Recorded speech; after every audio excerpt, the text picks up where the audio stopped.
with the NFL draft in the rear view, we still have the itch. We still have that need to just mock draft all the time. So with the schedule release coming out Wednesday night, NFL Network, we're going to do a mock schedule. That's right. We did it. It's going to be a thing. So looking at the Vikings 2021 opponents, you got the Packers, Lions, and Bears, oh my, both home and away. And then you got the AFC North this year, as well as the NFC West. So you got home games for the Steelers, the Browns, the Rams, and the Seahawks. Oh, not at Seattle this year. Oh, hunky-dory. Oh, amazing.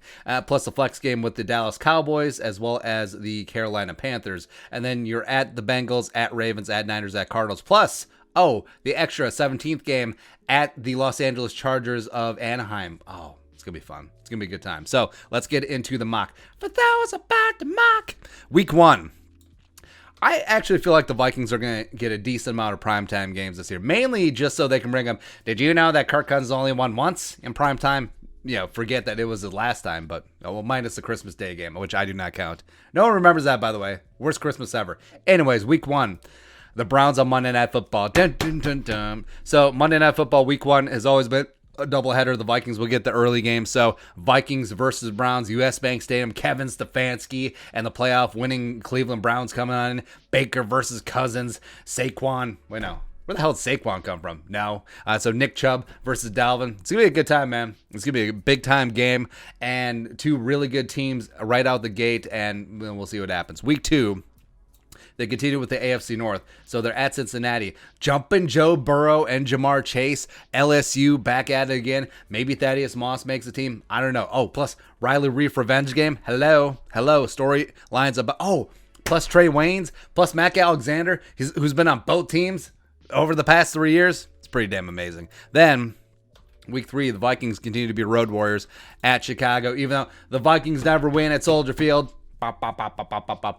I feel like by this time Justin Fields will be starting because Andy Dalton will crater behind that offensive line, even with Tevin Jenkins twice, and then maybe they'll just throw Fields out there. I don't know. We'll see. Then week 4, you got the San Francisco 49ers. Oh, this is going to be a big-time game because by this time, maybe Trey Lance will be starting because I think this Jimmy G farce charade needs to end. I think that they'll eventually trade him somewhere, but I don't know. It's going to be hard to keep Trey Lance down because the Niners are going to be a good team. Actually, I think that they are sneaky favorites to win the NFC West, where they have the Super Bowl caliber roster. They're in the Super Bowl 2 years ago. They got Trent Williams. They got McGlinchey as your 2 tackles. You got George Kittle, who's one of the best tight ends in the game. You got Debo and Ayuk. Oh, my. They have a lot of really fun pieces. Oh, they got Trey Sermon. They got Trey Sermon in the 3rd round, man. Shoot. So, yeah, that's going to be an extremely tough game. Plus, you got 3 road games in a row. Week 5, the greasy, grimy Green Bay Packers. Now, this will actually be the late game on Fox. This will be the America's Game of the Week. So, we'll get Joe Buck. Yeah. We'll get our first look of Jordan Love because Aaron Rodgers will have retired, and then the Packers will force him to repay $23 million in signing bonus, which will be just hilarious to me. But, yeah, the Packers will probably be 0-4 at this stage. Yeah, it's rough. You just absolutely hate to see it. 6. So you got the Lions Thursday Night Football. So you have a very compressed window. Late game on Sunday and then Thursday Night Football. But you're at the Lions, and it's a rebirth of as such in the Motor City. You got Jared Goff. You got Penny Sewell. Okay. I think the Lions will struggle out of the gate. I actually think this will be a down season for the Lions. But I'm hopeful for their future, man. Well, and by hopeful, I mean I think that they will eventually do good. But as a division rival, it's whatever. Week 7, got the Cowboys come back into US Bank Stadium. That's right. Last year, Andy Dalton came in, allegedly won. I don't know what happened. But you got Dak, you got Zeke, you got Amari, you got CeeDee, you got Gallup, and now you got Micah Parsons on the other side of the ball.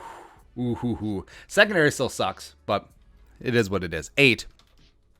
So you got the Chargers. Ooh. In LA, the Vikings Super Bowl preview. Well, not that they're going to be playing the Chargers, but they'll be back at, what the hell did they name that stadium? Is it SoFi? It's whatever. They'll be up in Inglewood, up to no good. Sunday Night Football, the 2020 Offensive Rookie of the Year, and the guy who fraudulently won it, going at it. Justin Herbert, Justin friggin' Jefferson. That's Linval Joseph. What up?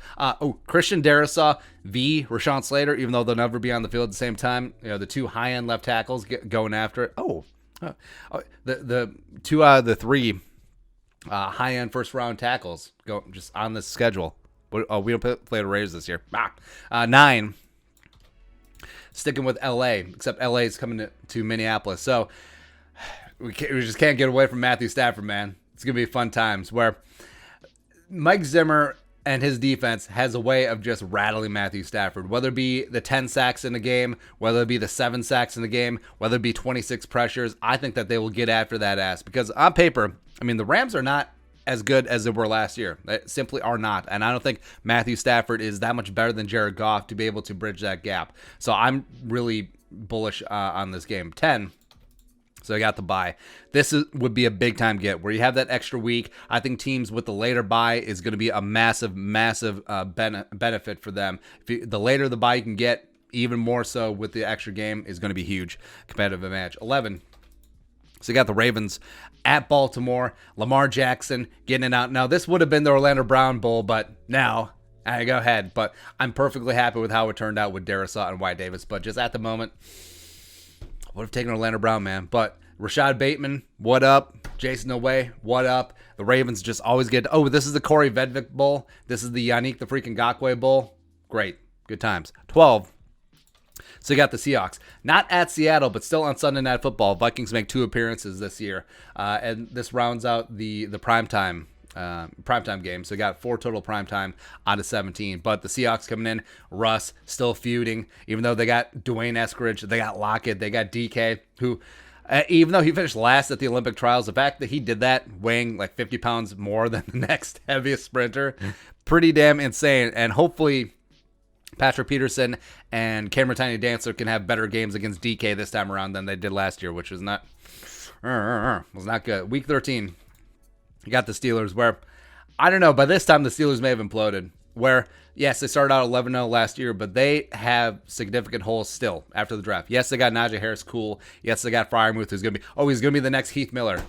Okay. Offensive line still sucks. They still have holes all over the place. They never really replaced Bud Dupree. They still have holes up in the middle of that defense. So I don't know. I think the Steelers might be kind of fraudulent. I think they may be out of contention this time. Hell, I don't even know if Big Ben's still going to be standing at this point of the season because he is. So Tom Brady's old, but he can still win. I mean, Big Ben is just old. I mean, all those shots that he took at the beginning of his career when he's just playing street ball out there, they add up, man. They add up. They take a toll. 14. Got the Lions at home. Okay. Yeah, we'll probably be playing David Bling Blang Blau at this point. That's fine. Week 15 at Arizona. This is a big-time game, man. Patrick Peterson revenge game. Honey Badger. No Honey Badger. Why do I keep bringing up names of players that aren't even on these teams anymore? But you got Nuke versus Cameron Tiny Dancer. And then you got the corpse of A.J. Green out there. Plus you got Rondale Moore just out there chilling, right? The offensive line still sucks, even though they brought in Rodney Hudson. But J.J. Watt, I mean, come on. It's going to be a fun game. Man, I love football. 16.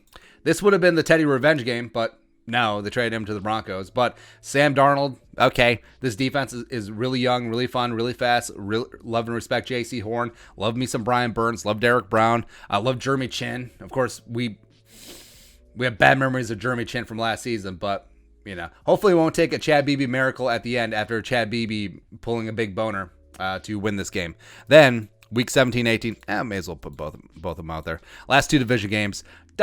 Bears at US Bank Stadium, and then at the greasy, grimy Green Bay Packers at Lambeau Field, which Adam Thielen correctly called straight trash. It's not nice. It's not just straight, not a nice stadium. But luckily, the Vikings will be resting their starters week 17, week 18, because they already secured numero uno, the 1 seed. So everyone getting healthy, everyone refreshed. You got the bye, then we're gonna be good, man. We're gonna be good. I have. It's tough trying to find the Vikings' first loss. I mean, it's just really difficult out there. Sorry, it's so tough to see. It is extremely tough to see anything worse than 13-4. I just don't see it. I don't see more than 4 losses on the schedule. Plus, I don't even know where the 4 losses are. They'll just probably prop up at random times. Like, the Steelers will be, I don't know, at this stage, so tough doing math. They'll be 3-8. And then the Vikings will be 12-0 or 11-0. And then the Steelers will just rip one off. I don't know. But, yeah. Anyways, fun little exercise. Mock schedule We'll see what the real thing will be on Wednesday night. But your thoughts on our thoughts, let us know in the comment section below. Subscribe for daily Vikings takes. Want to support that work, post on the Venmo. But until next time, Skol, production value.